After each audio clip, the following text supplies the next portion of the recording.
ఓం శ్రీ గురుభ్యో నమః. ఓం నమః నారాయణాయ. పాపమోచని ఏకాదశి వ్రత కథ వినండి, సమస్త పాపాలు తొలగించే దివ్యగాథ ఇది. లోమశ మహర్షి చెప్పిన మహిమలెన్నో, విష్ణు కరుణతో పుణ్య ఫలాలెన్నో. మేధావి ముని తపస్సు మంజుఘోష శాపం, ఈ వ్రత మహిమతో తొలగును సర్వ పాపం. పాపమోచని ఏకాదశి, పాపమోచని ఏకాదశి. ఈ ఏడాదిలో చివరి ఏకాదశి పాప విమోచని ఏకాదశినే. అదేంటి, మార్చి అంటే 3వ నెలేగా చివరి ఏకాదశి అని ఎలా అనుకుంటున్నారా? ప్రతి నెల 2 సార్లు ఏకాదశి తిథి వస్తుంది. ఒకటి శుక్లపక్షంలో, మరొకటి కృష్ణపక్షంలో. సాధారణంగా సంవత్సరంలో 24 ఏకాదశులు ఉంటాయి. అయితే అధిక మాసం వస్తే అప్పుడు ఏడాదిలో ఏకాదశుల సంఖ్య 26 అవుతుంది. ఈ ఏడాదిలో చివరి ఏకాదశి పాప విమోచని ఏకాదశి. దక్షిణ భారతదేశంలో హిందూ క్యాలెండర్ను అమావాస్య నుంచి అమావాస్యకు మధ్య ఉన్న సమయాన్ని మాసంగా పరిగణిస్తారు. దీని ప్రకారంగా పాప విమోచన ఏకాదశి ఫాల్గుణ మాసంలోని కృష్ణపక్షంలో వస్తుంది. తర్వాత కొత్త అమావాస్య, మరునాడు ఉగాదితో కొత్త సంవత్సరం మొదలవుతుంది. అందుకే పాపమోచని ఏకాదశి ఆఖరి ఏకాదశిగా పరిగణించబడుతుంది. పాపమోచన ఏకాదశి అంటే పాపాలను నాశనం చేస్తుందని, తెలిసి తెలియక చేసిన తప్పుల నుంచి, అపరాధ కర్మల నుంచి విముక్తిని కలిగిస్తుందని నమ్ముతారు. పాపమోచని ఏకాదశి వ్రత కథ. యుధిష్ఠిరుడు శ్రీకృష్ణుడితో ఇలా అన్నాడు: వాసుదేవ, మాఘ శుక్లపక్షంలో ఏకాదశి యొక్క మహిమ గురించి తెలుసుకున్నాను. ఇప్పుడు ఫాల్గుణ మాసంలోని కృష్ణపక్షంలో వచ్చే ఏకాదశి గురించి తెలుసుకోవాలి అని అనుకుంటున్నాను. ఈ ఏకాదశి పేరు ఏమిటి? దాని నియమం ఏమిటి? ఈ వ్రతాన్ని పాటించడం వల్ల ఎలాంటి ఫలితాలు పొందుతారు? వివరించి అనుగ్రహించమని ప్రార్థిస్తాడు. అప్పుడు శ్రీకృష్ణుడు, ధర్మరాజా, ఫాల్గుణ మాసంలోని కృష్ణపక్షంలో వచ్చే ఏకాదశిని పాపమోచని ఏకాదశి అని అంటారు.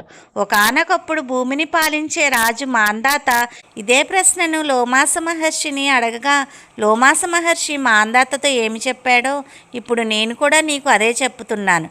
మాంధాత లోమాస మహర్షిని, ఓ ఋషిపుంగమ, మనిషి చేసిన పాపాలకు ప్రాయశ్చిత్తం ఎలా సాధ్యం?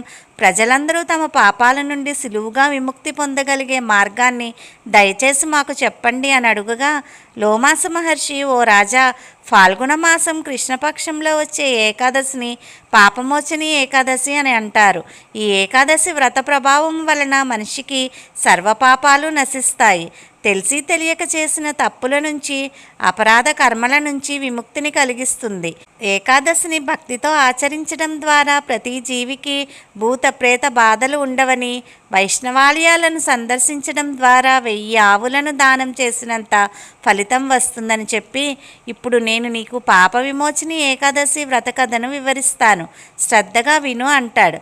దేవతలకు కోశాధిపతుడైన కుబేరునికి చైత్రరథం అనే ఒక అందమైన ఉద్యానవనం ఉండేది.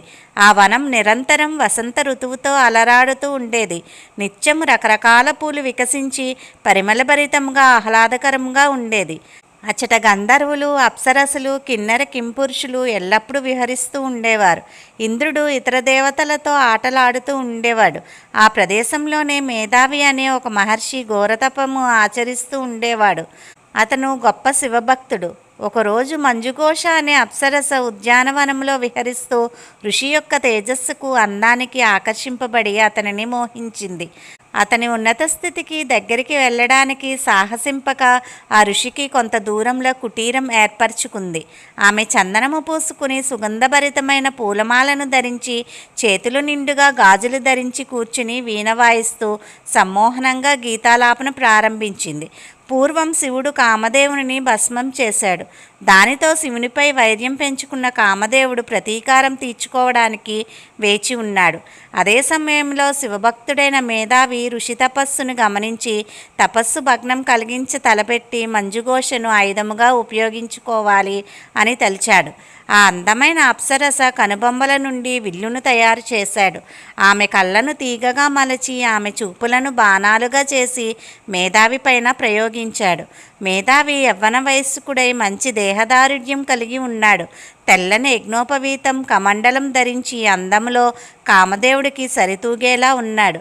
అదే క్షణం మన్మధుడు రుచి, స్పర్శ, దృష్టి, వాసన మరియు ధ్వని అనే శక్తివంతమైన ఆయుధాలను విడుదల చేయడం ద్వారా మేధావి కూడా అప్సరస యొక్క సౌందర్యానికి, శ్రావ్యమైన స్వరానికి, గాజుల సవ్వడికి, మధురమైన పాటకు ముగ్ధుడై ఆమెకు ఆకర్షితుడయ్యాడు. మంజుఘోష నెమ్మదిగా మేధావిని చేరింది.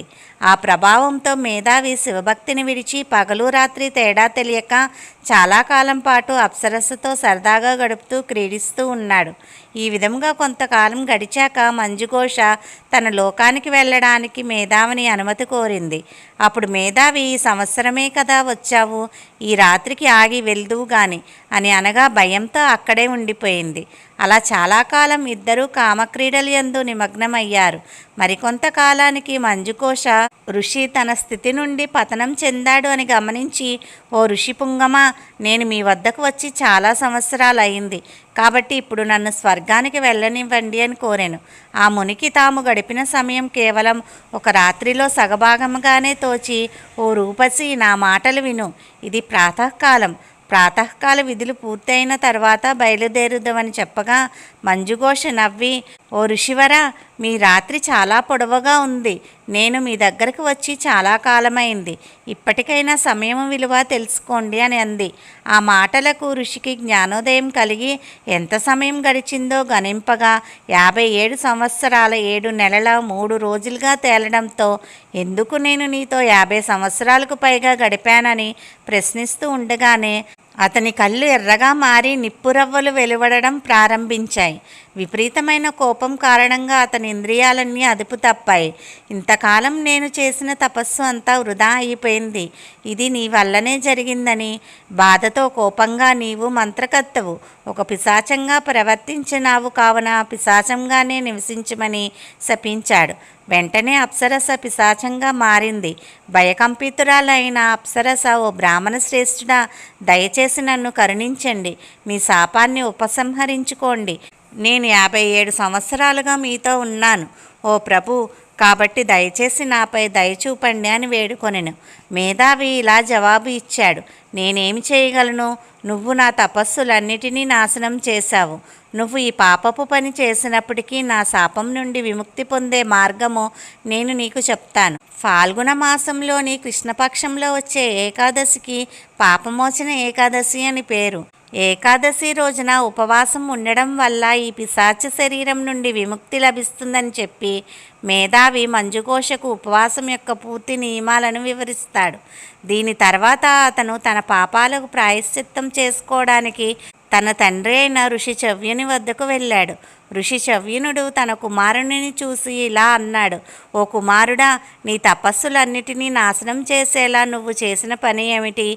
ఏ కారణంగా నీ తపస్సు అంత అపవిత్రమైనది అని అడుగగా ఋషి సిగ్గుతో తల వంచుకుని ఇలా అన్నాడు, తండ్రి, ఒక అప్సరసతో సరదాగా గడిపి మహాపాపం చేశాను.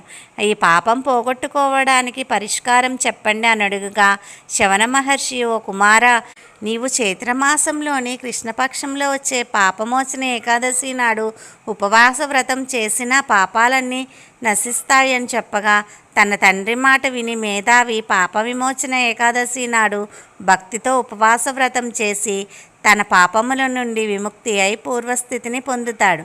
మరొకవైపు మంజుఘోష అప్సరస కూడా పాపమోచని ఏకాదశి నాడు ఉపవాసం చేయడం ద్వారా పిశాచ శరీరం నుంచి విముక్తి పొంది మళ్ళీ తన అందమైన రూపాన్ని ధరించి స్వర్గానికి వెళ్తుంది. మాంధాతకి కథను వివరించిన లోమాసముని చివరిగా పలుకుతూ, రాజా, ఈ పాప వినాశిని ఏకాదశిని ఆచరించడం చేత సమస్త పాపాలు నశిస్తాయి. ఈ ఏకాదశి వ్రతమహత్యాన్ని చదవడం వలన, వినడం వలన సహస్ర గోదాన ఫలం లభిస్తుంది.